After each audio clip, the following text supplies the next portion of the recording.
Hi there. My name is David Bolus, and I am grateful to be able to serve as the Assistant Director of the University Fellows Experience. This evening, I have the distinct pleasure of introducing a young man whose name is Sam Reece. Sam is thoughtful, empathetic, kind, brilliant, well-researched, well-read. He fights for the rights of other people, his fellow Albanians, and his fellow Americans. In other words, he would make a terrible politician, but a fantastic leader. And that is why I am proud to say that I will be voting for Sam Reece for president in a second, let me do some math here. Okay, so, carry the one, where's the carry the one button on this thing? Okay. And yes, I will be proud to vote for Sam Reece for president in 2036. Oh, 2036. Oh my God. Yeah, we can make it that long. Of course we can make it that long. And if you have any doubts about how you're going to do that, Sam Reece might just have an idea for you tonight. Mr. Reece, take it away. Good evening. My revolutionary idea tonight is that you should tell yourself a story every day. My name is Sam Reece. I'm a senior majoring in political science and American studies. Something you should know about me before we get started is that it is my life goal to visit the deathbed of every American president. And I promise that will make sense in a second. You should tell yourself a story every day. You should spend time in the moments you have to take the things you have experienced, the complicated and complex, and make it verbal. What I'm proposing is more than a journal or a catalog of what's happened to you in a day. Telling yourself a story is something more. It's taking moments and tying plot points together, spinning up ideas about sequels, sewing in metaphor to your everyday experience.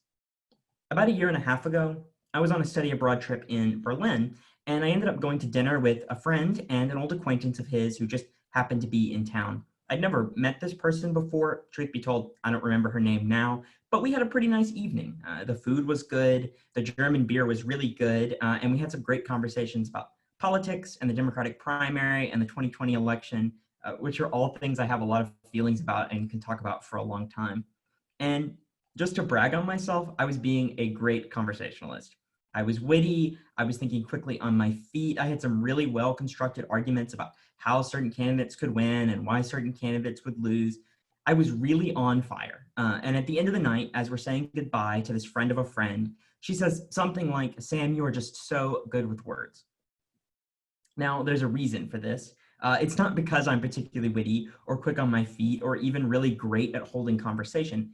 It's because all of these really good lines, the smart things I was saying, the sharpened nature of my points, it was all rehearsed within an inch of its life, worked and reworked for months, part of stories I was telling myself over and over again and continue to tell myself. It worked really because I'd never met this person before. My friends have heard versions of the same thing. They help provide feedback and edits to make it better.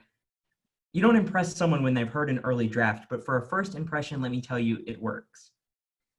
Telling yourself a story every day is about that practice. It's about finding moments when you can talk to yourself or your loved ones quietly or out loud and synthesize your thoughts and experience into simple, clear ideas.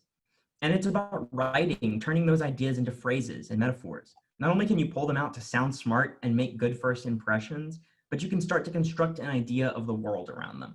And of course, you can steal stuff from other people, from people you love and from writing you care about. But take moments, take time to build in positive construction, periods when you look at where you are and ask what it all means and how it might be turned into a narrative. I think of it as writing the kinds of phrases and stories that you might roll your eyes at if a political candidate said them.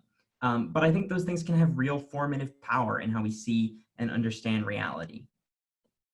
Telling yourself a story every day allows you to focus in on what's important, to build foundations of belief and understanding that you can fall back on in hard times.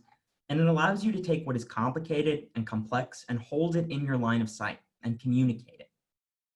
I have toured a lot of presidential homes. The best ones feature a room where they tell you all about the last few moments of a president's life. There's something about the deathbed of a president that drives home their humanity, the fragile truth of their personhood, while simultaneously elevating their lives into this world of the civic actor, the holder of an office, the chief executive. But a presidential death site is also inherently a space for tourists. It's a place for communicating specific versions of history, of values, and civic duty. And it's usually created and shaped by former first ladies or first daughters. This is also part of why I love presidential homes, because a lot of that legacy building is done by women who are often not heard of in American history. And it's a chance to get to interact with those stories and interact with those people as well who have shaped so much of what we imagine as our American identity. And those families of presidents work hard not just to preserve presidential homes, but they use them to tell very specific and always partially imagined versions of a president's life. These have to be synthesized, written out, turned into easy to understand stories that can be communicated in tours that operate multiple times a day and might operate for centuries into the future. Like telling yourself a story, presidential homes truly help to create the version of a president we understand in our lives today. And that's particularly true for presidents whose lives were lived before modern recording technology made them available to us on demand. And it's essential, I think, that we undertake this process because we understand what happens to us now, the presidential administrations and elections we live through the lens of highly simplified versions of the past, of ideals and ideas and notions that are not, I think, created inevitably by the passage of time, but instead by this process of storytelling that we use to anchor the most important parts of our pasts and presents. Everyone should have a presidential deathbed tour going on in their head at all times. I think everyone should be writing that history and anchoring those ideas in their own lives. Yesterday is as much the past as, say, President James K. Polk's administration. And there's no reason not to begin the process of telling yesterday's story today, of even telling today's story today. Stories are built from metaphors, from things we say which mean other things, or from things we don't say that have meaning too. Take, for instance, the presidential site that doesn't feature a deathbed. This is Abraham Lincoln's birthplace, sometimes referred to as the first Lincoln Memorial. It was built at the turn of the 20th century by the Lincoln Farm Association with some help from the federal government. They moved this log cabin that they believed Abraham Lincoln had been born in, piece by piece, to this spot where they kind of approximated the original cabin would have been. And they built this large memorial around the log cabin. And then it turned out it wasn't Abraham Lincoln's cabin. It was built long after he was born, totally inauthentic. But what's not important is the authenticity of that cabin, or even the authentic geographic location of that place, but rather the story of Lincoln's birth in a log cabin, the construction of greatness around a simple backdrop. It has nothing to do, really, with the truth of who Lincoln was. The same can be true about the stories you tell yourself. They don't have to be entirely authentic, as long as they create a feeling of truth or of something truer than true. I'm not saying we should all delude ourselves or tell other people things that aren't true, but I am saying we should take the time to try to find the truest version of a story about ourselves. Sometimes that involves complication and complexity, and sometimes it involves the acknowledgement of untruth. I take a lot of walks down to the Black Warrior River. My apartment building is just a few steps away from the water. And so, especially with nowhere to go for the last few months, I've found myself walking that way and taking in the river 2 or 3 or 4 or like 6 or 8 times a day. And I take that time to tell myself a story as I'm walking down to the river. Sometimes about something like politics, I take in what reporters and analysts and friends have to say, and I try to find some essential thing that creates a truth. There are, for instance, candidates and policies I support because at their heart, I believe the stories they tell share certain elements with my own stories. I am someone who cares deeply about voting rights because at the heart of the vote is the idea of democracy. And at the heart of democracy is an understanding when it's done well, of the central humanity of others. The idea that each of us has the capacity to do something good, something strange, something essentially alive. From there, I tell myself stories that reconstruct, that go from the bottom up. When I'm presented with new ideas, things to challenge me, I try to synthesize them with those fundamentals, put them against each other, see where they fall. I create metaphors, link things that are said and unsaid, build stories that reference themselves, and create something unified and able to build itself able to build itself into change. Every day, I tell myself this story like I'm walking through a tour of my own deathbed.